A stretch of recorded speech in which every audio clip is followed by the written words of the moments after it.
بسم اللہ الرحمن الرحیم۔ فرمان مصطفیٰ صلی اللہ علیہ وسلم، حقوق العباد کی معافی دنیا میں۔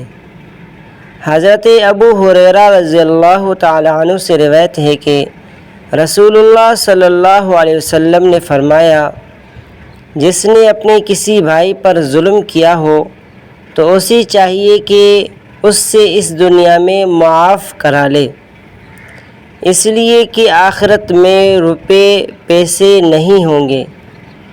اس سے پہلے معاف کرا لے کہ اس کے بھائی کے لیے اس کی نیکیوں میں سے حق دلایا جائے گا، اور اگر اس کے پاس نیکیاں نہ ہوں گی تو اس مظلوم بھائی کی برائیاں اس پر ڈال دی جائیں گی۔ اس حدیث شریف میں آپ صلی اللہ علیہ وسلم کے الفاظ بالکل صاف ہیں۔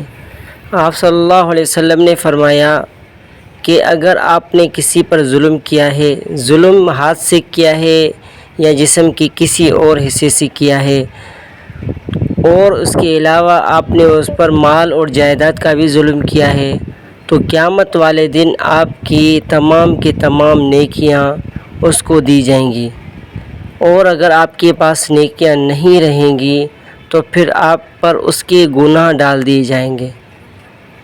اس لیے کوشش کریں کہ اللہ تعالیٰ سے معافی مانگیں، اس بندے سے معافی مانگیں، انشاءاللہ آخرت میں اس پکڑ سے بچ جائیں گے۔